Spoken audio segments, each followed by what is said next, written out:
ಹೆಸರು ಬೇಳೆಯಿಂದ ಇಷ್ಟು ರುಚಿಯಾದ ಸಿಹಿ ಮಾಡಬಹುದು ಅಂದ್ರೆ ನಂಬ್ತೀರಾ?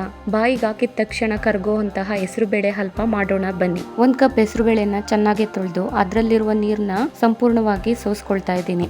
ಈಗ ಒಂದು ಜರಡಿ ಮೇಲೆ ಸ್ವಲ್ಪ ಹೊತ್ತು ಒಣಗಲ್ ಬಿಟ್ಟಿದ್ದೀನಿ. ನಂತರ ಒಂದು ಬಾಂಡ್ಲಿಗೆ ಹೆಸರು ಬೇಳೆನ ಸೇರಿಸಿ ಚೆನ್ನಾಗಿ ಫ್ರೈ ಮಾಡ್ಕೊಳ್ತಾ ಇದ್ದೀನಿ. ಹೆಸರು ಬೇಳೆ ಕರಕರ ಆಗುವಷ್ಟು ಚೆನ್ನಾಗಿ ಫ್ರೈ ಮಾಡ್ಕೊಳ್ಬೇಕು. ಸ್ಟವ್ ನ ಆಫ್ ಮಾಡಿ ತಣ್ಣಗಾಗ್ಲಿಕ್ಕೆ ಬಿಟ್ಟಿದ್ದೀನಿ. ಇನ್ನೊಂದು ಪಾತ್ರೆಗೆ 3 ಕಪ್ ನೀರನ್ನ ಸೇರಿಸಿದ್ದೀನಿ. ಈಗ 1 ಕಪ್ ಸಕ್ಕರೆನ ಸೇರಿಸ್ಕೊಂಡಿದ್ದೀನಿ.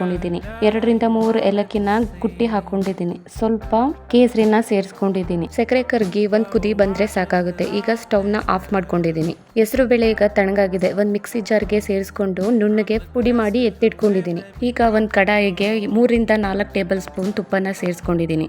ಗೋಡಂಬಿ ಬಾದಾಮಿನ ಫ್ರೈ ಮಾಡ್ಕೊಳ್ತಾ ಇದ್ದೀನಿ. ಸ್ವಲ್ಪ ಕಲರ್ ಚೇಂಜ್ ಆದ್ಮೇಲೆ ಎತ್ತಿಟ್ಕೊಳ್ತಾ ಇದ್ದೀನಿ. ಅದೇ ಬಾಂಡ್ಲಿಗೆ ಈಗ ತುಪ್ಪನ ಸೇರಿಸ್ಕೊಂಡು 1 ಟೇಬಲ್ ಸ್ಪೂನ್ ಚಿರೋಟಿ ರವೆ, 1 ಟೇಬಲ್ ಸ್ಪೂನ್ ಕಡಲೆ ಹಿಟ್ಟನ್ನ ಸೇರಿಸಿ ಫ್ರೈ ಮಾಡ್ಕೊಂಡಿದ್ದೀನಿ. ಪುಡಿ ಮಾಡಿರುವಂತಹ ಹೆಸರು ಬೇಳೆ ಪೌಡರ್ನ ಈಗ ಸೇರಿಸ್ಕೊಂಡು ಚೆನ್ನಾಗಿ ಮಿಕ್ಸ್ ಮಾಡ್ಕೊಳ್ತಾ ಇದ್ದೀನಿ. ಈಗ ಸ್ವಲ್ಪ ತುಪ್ಪನ ಸೇರಿಸ್ಕೊಂಡು ಚೆನ್ನಾಗಿ ಮಿಕ್ಸ್ ಮಾಡ್ಕೊಳ್ತಾ ಇದ್ದೀನಿ. ಈ ತರ ಕನ್ಸಿಸ್ಟೆನ್ಸಿಯಲ್ಲಿ ಇರಬೇಕು.